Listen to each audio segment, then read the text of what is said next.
का बुलेटिन में आप सभी का स्वागत। मैं हूं आपके साथ आशीष प्रमोद गोस्वामी। इस बुलेटिन की शुरुआत हम करेंगे एक बड़ी खबर के साथ जो कि ब्यूरोक्रेसी से जुड़ी निकलकर सामने आ रही है। प्रदेश की ब्यूरोक्रेसी में बड़ा फेरबदल हुआ है।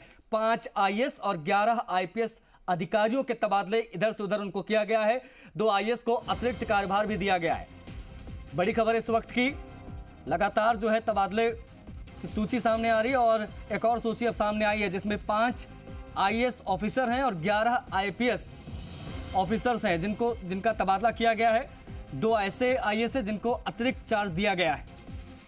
प्रदेश की ब्यूरोक्रेसी में बड़ा फेरबदल, 5 आईएएस 11 आईपीएस इधर से उधर किए गए हैं, मतलब इनको ट्रांसफर किया गया है, तबादला इनका जो है वो किया गया है।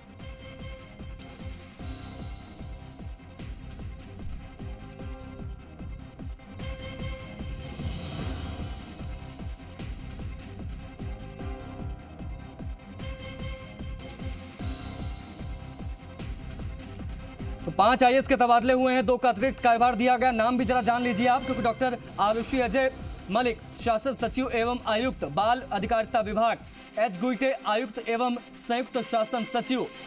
निशक्जन श्रुति भारद्वाज, राज्य परियोजना निदेशक समग्र शिक्षा अभियान। अवधेश मीणा, संयुक्त शासन सचिव गृह विभाग। उत्साह चौधरी, अतिरिक्त आयुक्त वाणिज्यिक कर विभाग। जोधपुर के डीसी कैलाश चंद मीणा को पाली विशेषाधिकार का अतिरिक्त कार्यभार दिया गया है। उदयपुर के डीसी राजेंद्र भट्ट को बांसवाड़ा विशेषाधिकारी का अतिरिक्त चार्ज दिया गया है। तो 5 आईएएस के तबादले, 2 का अतिरिक्त कार्यभार किसको मिली है, कौन सी जिम्मेदारी, कौन अब होगा कहां तैनात, तो तमाम जानकारी हम आपको दे रहे हैं। विष्णु हमारे सहयोगी ज्यादा जानकारी के साथ सीधा कनेक्ट हो रहा है, उनसे बातचीत करते हैं। विष्णु, 5 आईएएस के तबादले किए गए हैं, 11 आईपीएस हैं, 2 को एक्स्ट्रा चार्ज दिया गया है। क्या आधार रहा इन तबादलों का, बताएं। बिल्कुल आशीष, मैं बता दूं कि लगातार सरकार ब्यूरोक्रेसी में बदलाव करती जा रही है और उस जो कार्य है उसके अनुसार यहां पर बदलाव किए गए हैं। पिछले दिनों अगर देखा जाए तो लगातार एक जंबो लिस्ट आई थी आईपीएस और आईएएस की, और उसके बाद अब जो पदभार सौंपे गए थे उनमें फिर बदलाव किया गया है। यहाँ पर 5 आईएएस के तबादले किए गए हैं। 2 आईएएस ऐसे हैं जो पदस्थापन की प्रतीक्षा में चल रहे थे, यानी उनको पहले एपीओ किया गया था और अब यहाँ पोस्टिंग दी गई है। उसमें डॉक्टर आरुषि अजय मलिक है, उनको यहाँ पर पोस्टिंग दी गई है। वो है सेक्रेटरी आयुक्त बाल अधिकारिता विभाग में, उनको लगाया गया है। वहीं एच गुईटे है, उनको भी आयुक्त और संयुक्त सचिव निशक्तजन विभाग में लगाया गया है। साथ ही श्रुति भारद्वाज है, वो राज्य परियोजना निदेशक समग्र शिक्षा अभियान और इसके अलावा राजस्थान शिक्षा परिषद और शिक्षा स्कूल आयुक्त उनको लगाया गया है। इसके साथ ही अवधेश मीणा जो है वो उनको जॉइंट सेक्रेटरी लगाया है गृह विभाग में, और उत्साह चौधरी है वो यहाँ पर जो संयुक्त शासन सचिव गृह विभाग में थे उनको यहाँ से हटाकर अतिरिक्त आयुक्त लगाया है वेट एंड आईटी में।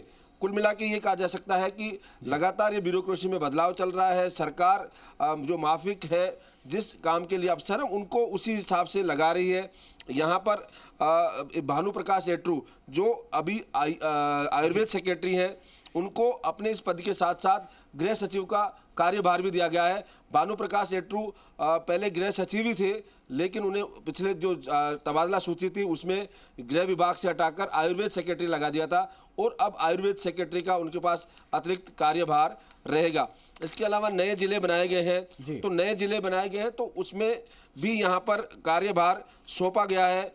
संभाग जो 2 थे, क्योंकि जिलों में विशेषाधिकारी लगा दिए गए, नए जिलों के गठन की तैयारी पूरी चल रही है। तो ऐसे में जो कैलाश चंद मीणा है संभागीय आयुक्त जोधपुर, उन्हें पाली जो संभाग का विशेषाधिकारी नियुक्त किया गया है। यानी अब जो पाली संभाग के तहत जितने जिले आते हैं उन जिलों के तहत वो यहाँ पर काम करेंगे, क्योंकि पाली नया संभाग हाल ही बनाया गया था। तो ऐसे में उसकी जिम्मेदारी यहाँ पर कैलाश चंद मीणा के पास अतिरिक्त प्रभार रहेगा। वहीं बांसवाड़ा भी एक नया संभाग राज्य सरकार ने अभी हाल ही बनाया था। तो ऐसे में जो उदयपुर संभागीय आयुक्त है राजेंद्र भट्ट, उनको बांसवाड़ा संभाग की जिम्मेदारी दी गई, यानी बांसवाड़ा संभाग के वो ओएसडी रहेंगे। और इसके अलावा लगातार सरकार ने जो अधिकारी हैं जिनको एक्स्ट्रा चार्ज दिया गया, अलग से कार्यभार दिया गया, इनके सामने क्या चुनौतियां होंगी इसके बाद से? और एक और बड़ी चीज, क्या आने वाले दिनों में कुछ और तबादलों की सूची हम देख सकते हैं? क्योंकि जिले बनाए गए, जाहिर तौर पर वहां पर भी अब प्रशासनिक जो व्यवस्थाएं हैं वो मजबूत करनी पड़ेंगी, वो ढांचा भी वहां पर तैयार करना पड़ेगा। बिल्कुल आशीष, क्योंकि लगातार जो संभागीय 2 नए संभाग बनाए गए हैं, तो ऐसे में उनके सामने पूरे संभाग का जो डेवलपमेंट है, जो स्ट्रक्चर है, उसको खड़ा करने की जिम्मेदारी दोनों के सामने होगी। क्योंकि जो जिलों में एसडी लगाए हैं वो अपने अपने जिलों के आधारभूत जो संरचना है उसको तैयार करके और सरकार को रिपोर्ट सौंपेंगे। तो ऐसे में संभागीय आयुक्त की जिम्मेदारी भी उतनी ही बड़ी है कि वो जो संभाग के तहत जितने जिले हैं उन जिलों में कौन कौन से जिले हैं, उनको लेकर क्या उनके आधारभूत ढांचा तैयार हुआ नहीं हुआ है, बिल्डिंग्स का क्या स्तर है कि कहाँ कौन से कलेक्ट्रेट कार्यालय बनाया जा सकता है, एसपी कार्यालय कहाँ होगा, लाइन कहाँ होगी, तमाम जो एक जिले के लिए जो मूलभूत आवश्यकताएं हैं वो तैयार हुई नहीं हुई है, ये संभागीय आयुक्त की जिम्मेदारी होगी। तो ऐसे में उनके साथ दोहरी जिम्मेदारी होगी। दो जो कैलाश चंद्र मीणा और राजेंद्र भट्ट लगाए, उनके पास जो अभी संभागीय आयुक्त की जिम्मेदारी है, तो जो नए संभाग बनाए वहाँ के ओएसडी रहेंगे। तो ऐसे में इस वर्तमान संभाग के साथ ही उन्हें नए संभाग की जिम्मेदारी भी होगी कि वहाँ पूरा एक रिस्ट्रक्चर यानी जो डेवलपमेंट होगा वो किस तरह से होगा, क्या होगा, जिले की क्या क्या तैयारियां हो चुकी हैं, इन तमाम बातों को लेकर लेंगे। तो ऐसे में ये ज़्यादा एक उनके पास चुनौती होगी कि वो अपने वर्तमान संभाग का काम देखते हुए भी नए जो संभाग बनाए हैं वहाँ पर जिम्मेदारी निभाएं। बात करें तो इसके अलावा आईपीएस की, आईपीएस के जो उसमें भी पदभारों में बदलाव किया गया है। यहाँ पर मालिनी अग्रवाल है, वो जेल महकमे में काफ़ी लंबे समय से तैनात थी और अब उन्हें एडीजी पुलिस ट्रेनिंग के यहाँ पर लगाया गया है। वहीं सचिन मित्तल, जिनको यहाँ पर एडीजी भर्ती और पदोन्नति बोर्ड में मुखिया बनाया गया था, अब उनको साइबर क्राइम का अतिरिक्त कार्यभार भी दे दिया गया है। वहीं वीके सिंह, जिनको अभी पिछली जो तबादला सूची में राज्य सरकार ने एडीजी ट्रैफिक से हटाकर यहाँ पर तक एडीजी पुलिस टेलीकम्युनिकेशन में भेजा गया था और साथ में साइबर क्राइम का जो प्रभार भी दिया गया था, अब उनसे साइबर क्राइम का जो प्रभार है वो हटा लिया यहाँ गया है। गौरव श्रीवास्तव है, उनको यहाँ जयपुर में पोस्टिंग दी गई थी पुलिस क्राइम के भरतपुर से हटाकर, अब उनको IG police law and order के रूप में वो काम करेंगे। यानी प्रदेश में जो लॉ एंड ऑर्डर की जिम्मेदारी है वो एडीजी के साथ अब गौरव श्रीवास्तव भी संभालेंगे। वहीं समीर कुमार सिंह है, उनको राजस्थान पुलिस ट्रेनिंग सेंटर है किशनगढ़ अजमेर, वहाँ का प्राचार्य नियुक्त किया है। संजीव नैन है, वो डीसीपी रहेंगे जयपुर शहर पश्चिम में, जयपुर शहर पश्चिम में लगाएंगे। वहीं वंदिता राणा, जो जयपुर शहर पश्चिम में या डीसीपी का कार्यभार संभाल रही थी, अब वो दौसा की एसपी होंगी। कुल जो 8 आईपीएस हैं उनके प्रभार में भी बदलाव किया गया है।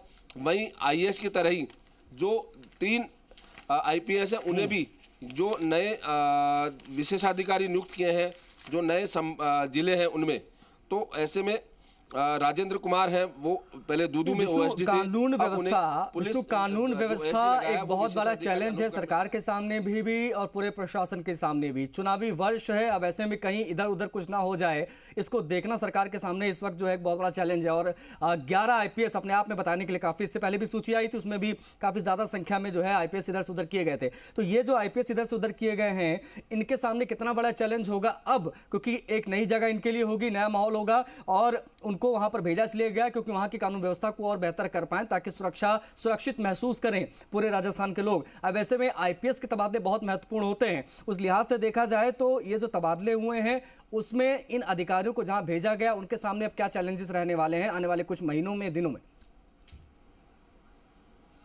विष्णु। बिल्कुल आशीष, क्योंकि ये सही है, लगातार चुनौतियां दिन ब दिन बढ़ने वाली है, क्योंकि जो ही चुनाव नज़दीक आएंगे तो कानून व्यवस्था की जिम्मेदारी साथ में बढ़ेगी। वहीं इस वर्तमान में जो साइबर क्राइम है वो लगातार यहाँ पर मुंह बाएं पसारे हुए है, लगातार साइबर अपराध जो साइबर क्राइम है वो बढ़ रहा है। तो ऐसे में अब जो सचिन मित्तल, जिनको ये जिम्मेदारी दी गई है, तो उनके ऊपर साइबर क्राइम की रोकने के लिए महत्वपूर्ण जिम्मेदारी होगी, तो उन्हें एक चुनौती के रूप में इसको साबित करना होगा। वहीं इसके अलावा जो नए आईपीएस है वो उनको जिम्मेदारी दी गई है कि लगातार गौरव श्रीवास्तव है, जिन्हें लॉ एंड ऑर्डर में लगाया गया है, क्योंकि लगातार प्रदेश में लॉ एंड ऑर्डर की जो मुद्दा है वो बीजेपी उठाती रही है। तो ऐसे में कहीं ना कहीं अब उनकी जिम्मेदारी भी होगी लॉ एंड ऑर्डर यहाँ पर मेंटेन रहे। कानून व्यवस्था एक महत्वपूर्ण हिस्सा है किसी भी राज्य का। अगर आर्थिक जो संसाधन है उसके बाद देखा जाए तो यहाँ पर कानून व्यवस्था एक महत्वपूर्ण मुद्दा होता है किसी भी राज्य के लिए। तो ऐसे में गौरव श्रीवास्तव की जिम्मेदारी भी यहाँ पर बढ़ गई है। वहीं दौसा जैसा संवेदनशील जिला है वहाँ पर वंदिता राणा को लगाया, जयपुर शहर से हटाकर दौसा में लगाया। वहीं संजीव नैन है, वो दौसा से उनको यहाँ जयपुर जो वेस्ट में है वो जिम्मेदारी संभालेंगे। जी विष्णु, तो ये जो अधिकारी हैं, इसमें कौन कौन से ऐसे अधिकारी हैं जिन पर चर्चा की जा सकती है कि भाई इनका तबादला होना था और इनको ये चार्ज मिलनी थी? कौन कौन से ऐसे अधिकारी, चाहे वो वंदिता जी की बात आपने की, चाहे अन्य अधिकारियों की?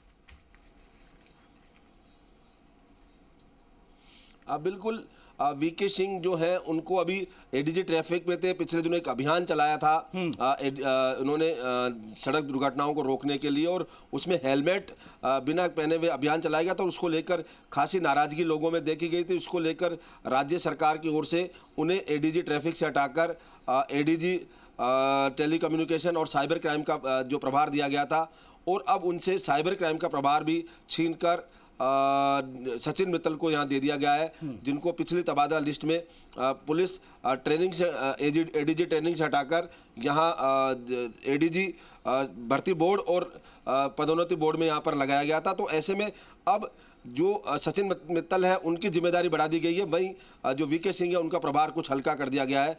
तो कुल मिला के ये कहा जा सकता है कि जो सरकार है वो अपने हिसाब से अधिकारियों की उसको देखते हुए, योग्यता और उसको देखते हुए लगातार जो पसंद है अपनी सरकार की, उसके हिसाब से अधिकारी लगाए जाते हैं और उसी को हिसाब से आगे अधिकारियों को पोस्टिंग दी जाती है। कुल मिला के जो लिस्ट है अभी 8 का तबादला यहाँ पर किया गया है। 3 नए ओएसडी लगाए गए हैं जिनको प्रभार एक दूसरे से बदला गया है, और अब आने वाले दिनों में यहाँ पर तबादला सूचियाँ कुछ और देखने को मिलेगी।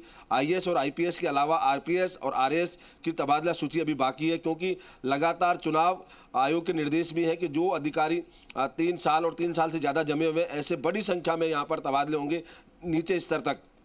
दोनों ही जो ब्यूरोक्रेसी में पूरे तबादले हैं वो नीचे स्तर तक अब आने वाले सूचियां जो है तबादला सूचियां वो देखने को लगातार यहाँ मिलती रहेगी, क्योंकि कुछ है जो प्रशासनिक स्तर पर तबादले किए जाएंगे, वहीं चुनाव आयोग के निर्देशों के बाद यहाँ तबादले लगातार किए जाएंगे। और इसको लेकर अब सूचियाँ लगातार तैयार हो रही है, कौन अधिकारी कितने समय से यहाँ पर है, और इसको बदलाव को देखते हुए यहाँ पर लगातार सूची तैयार कर रहे हैं।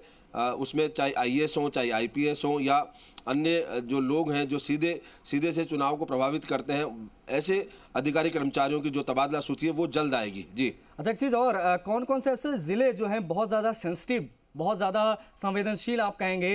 क्योंकि अभी हमने देखा कि चुनाव के लिहाज से भी इलेक्शन कमीशन की बैठक हुई, उस बैठक में तमाम आईपीएस अधिकारी मौजूद रहे, तमाम आईएएस ऑफिसर्स वहां मौजूद रहे, सबसे पूछा गया भाई बताइए अपने ज़िले का हाल क्या है, मामला वहां का। अब ऐसे में कौन कौन से ऐसे ज़िले हैं जो बहुत ज़्यादा संवेदनशील कैटेगरी में आएंगे, और ये जो पूरा वर्ष है, बाकी के जो 5-6 महीने, वो बहुत ज़्यादा महत्वपूर्ण सरकार के लिहाज से, क्योंकि जाहिर तौर पर इलेक्शन है। अब ऐसे में कहीं भी ऊंच नीच होती है तो जाहिर तौर पर जवाबदेही तय हो जाएगी। विपक्ष जो है वो तैयार है पूरी तरीके से, लॉ एंड ऑर्डर को लेकर हमेशा से वो एक्शन मोड में नजर आ रहा है। अब ऐसे में कौन कौन से ऐसे जिले हैं जिस पर सभी की नजरें होनी चाहिए इन तबादलों के बाद? विष्णु। बिल्कुल आशीष, क्योंकि लगातार जो सरकार है वो नज़र रखती है, चुनाव आयोग भी जब चुनाव नज़दीक आते हैं तो वो बराबर निगरानी रखता है। एसपी और जो कलेक्टर है संबंधित जिलों के, उनकी लगातार आईजी हैं और संभागीय आयुक्त, तो उनकी लगातार बैठकें होती रहती है। सरकार लगातार समय समय पर समीक्षा करती है। अगर क्योंकि संवेदनशीलता की दृष्टि से देखा जाए तो अलग अलग पैमाना यहाँ पर तैयार किया गया है। लॉ एंड ऑर्डर के हिसाब से जहाँ अपराध है उसके हिसाब से अलग है, बॉर्डर एरिया में जो जिले हैं वो अलग दृष्टि से संवेदनशील माने गए हैं। वहीं कानून व्यवस्था और अपराध की दृष्टि से देखे जाए तो धौलपुर, भरतपुर, इस तरह के जो जिले हैं, दौसा, तमाम जो जिले हैं उनको अलग दृष्टि से संवेदनशील माना जाता है। तो कुल मिला के ये कहा जा सकता है कि राज्य सरकार ने जो संवेदनशील जिले हैं वहाँ बिल्कुल मॉनिटरिंग की लगा रखी है कि किस तरह से मॉनिटरिंग की जाए, वहाँ अपराध कहीं ज़्यादा नहीं बढ़ रहा हो। इसके अलावा चुनावी जो पिछले जो चुनाव हुए उसके दौरान कहीं कुछ तरह की घटनाएं हुई हो, उनको भी यहाँ पर मद्देनज़र रखा जाता है। उसकी बाकायदा रिपोर्ट तैयार होती है। यहाँ अगर देखी जाए तो जिलों में अलग अलग स्तर पर जो रिपोर्ट है वो तैयार होकर सरकार के पास पहुंचती है और लगातार उनकी मॉनिटरिंग होती है। गृह विभाग से मॉनिटरिंग होती है और अन्य जो अधिकारी है सीएस तक वो जो रिपोर्ट है वो पहुंचती है। तो कहीं ना कहीं जो सरकार है वो बराबर निगरानी रखे हुए हैं। और इसके अलावा चुनाव जो आयोग है वो अपने स्तर पर चुनाव की दृष्टि से कौन कौन से जिले संवेदनशील है, पहले क्या वहां पर घटनाएं हो चुकी है, उनको लेकर फोर्स की तैनाती से लेकर तमाम जो कार्य मतलब कुल मिलाकर देखा जाए विष्णु, कुल मिलाकर मिलाकर देखा जाए ये जो तबादलों की सूची सामने आई है वो बेहद महत्वपूर्ण है, क्योंकि तमाम जिलों में जो है वो अधिकारियों को एक्स्ट्रा चार्ज भी दिया गया है और आने वाले दिनों में और भी सूची सामने आ सकती है इस तरीके के तबादलों की, क्योंकि चुनावी वर्ष है और जाहिर तौर पर बहुत सारी जिम्मेदारियां हैं यहाँ पर सरकार के सामने, बहुत सारी चुनौतियां हैं। बहुत शुक्रिया विष्णु इन तमाम जानकारियों के लिए, विस्तार से बातचीत करने के लिए, क्योंकि तबादला हुआ है। 11 आईपीएस इधर से उधर किए गए हैं, 5 आईएएस अधिकारी जो है इधर से उधर किए गए, 2 को अतिरिक्त चार्ज जो है वो दिया गया है।